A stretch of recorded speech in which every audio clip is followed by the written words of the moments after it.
আর বুদ্ধাবতার যিনি অহিংসার বাণী প্রচার করেছেন, ভগবানের 22তম অবতার কল্কি অবতার, ভগবানের 23তম অবতার শীর্ষাবতার, চতুর্বিংশতিতম অবতার হংসাবতার।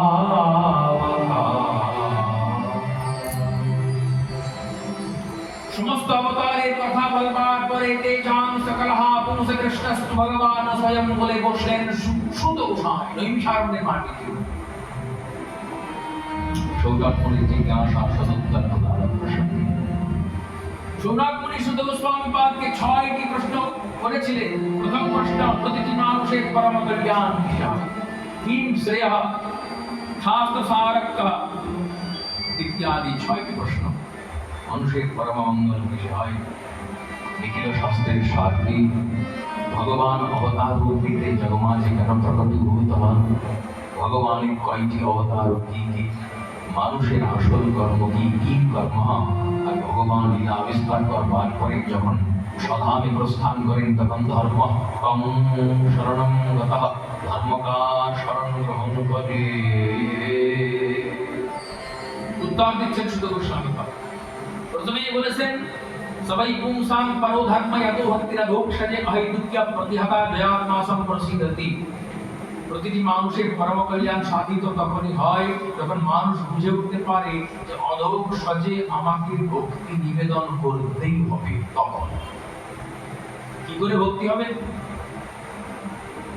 মহাপুরুষ বর্গের চরিত্রের কথা শুনলে, ভগবানের অবতার বর্গের কথা শুনলে, অবতার কথা শুভাহা। এই জন্য সুত গোস্বামী পাদ ভগবানের শুভ মঙ্গলময় অবতার বর্গের কথা বর্ণন করতে লাগলেন। অবতার নির্ণয় করবার পরে ভগবানের সব ভক্তবর্গের কথা বলতে লাগলেন।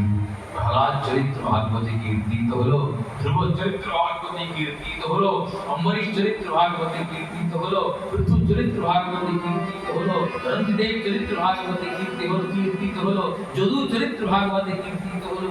এইভাবে সমস্ত মহাপুরুষ সৎপুরুষ বর্গের চরিত্র। তার কারণ তাদের জীবনের মধ্যে দিয়ে বেদ ধ্বনিত হয়। তাদের জীবনের মধ্য দিয়ে বেদ রণিত হয়। বলছে কিভাবে? বলছে জীবন চর্চার মধ্যে। বেদ না পড়লেও চলবে। অম্বরীশ চরিত্র ভালো করে পড়ুন, বেদ কি বুঝে যাবে। ধ্রুব চরিত্র ভালো করে পড়ুন, বেদ কি বুঝতে পেরে যাবে। প্রহ্লাদ চরিত্র ভালো করে পড়ুন, বেদ কি, বেদে কি আছে উপলব্ধি করে যাবেন। কেন না তাদের জীবনে এক চুলও বেদ বহির্ভূত নয়। আমাদের বুঝুন, শাস্ত্রসম্মত জীবনে যা পড়া মহাপুরুষ বর্গ করেছেন। যেন বেদব্যাস চিন্তা করলেন, বেদ তো লিখেছি, বেদ তো বিস্তৃত করেছি, কিন্তু কজন পাতা উল্টে দিয়ে গেল। গীতা কার কার ঘরে আছে বললে সবার হাত উঠবে, কিন্তু বেদ কার ঘরে আছে ভান্ডার হাটি গ্রামে একটি লোকের বাড়িতে একটা হাত উঠবে কিনা সন্দেহ আছে। ভগবত গীতা কার বাড়িতে আছে বলবো? ভগবত গীতা কাউ হাত বলছেন না, না এটা কি গীতা? হ্যাঁ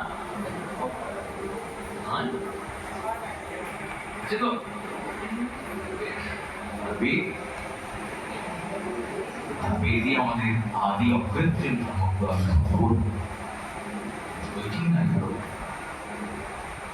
এটা জানতেন কি বেদব্যাস, আমাদের মনস্তত্ব আগেই জেনে বসে আছে। এই জন্যই ভাগবত মহাপুরাণে ধ্রুব চরিত্র লিখলেন। কোনো দরকার নেই বেদের পাতা উল্টানো, বেদ শোনা। ধ্রুব চরিত্র পড়ো, বেদ কি বুঝে যাবে। প্রহ্লাদ চরিত্র পড়ো, বেদ কি বুঝতে পেরে যাচ্ছে। রন্তিদেবের চরিত্র পড়ো, পৃথু চরিত্র পড়ো, শোনো, বেদ কি বুঝতে পেরে যাবে। কেন? তাদের জীবন ছিল বেদে বাঁধা, বেদময়। বেদ বহির্ভূত, ধর্ম বহির্ভূত কোনো কাজ যারা করতেন না। ধর্ম মানে বেদ অজামির উপেক্ষা নেই। বিষ্ণুদূতগণ যখন যমরাজের দূতবর্গকে জিজ্ঞাসা করছেন, বলো তো ধর্ম কাকে বলে? তাদের মুখ থেকে বেরিয়েছিল বেদ প্রণীত ধর্ম জলমস্তম বিপর্যয়। বেদ প্রণীত ধর্ম জলমস্তম বিপর্যয়।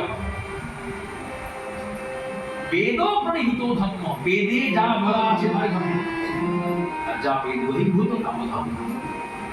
আর বেদ আর ধর্ম এই দুটি পরস্পরের পরিপূরক না। বেদ মানেই ধর্ম আর ধর্ম মানেই বেদ। রাম বিগ্রহবান ধর্ম, রামচন্দ্র সাক্ষাৎ ধর্মের মূর্ত বিগ্রহ।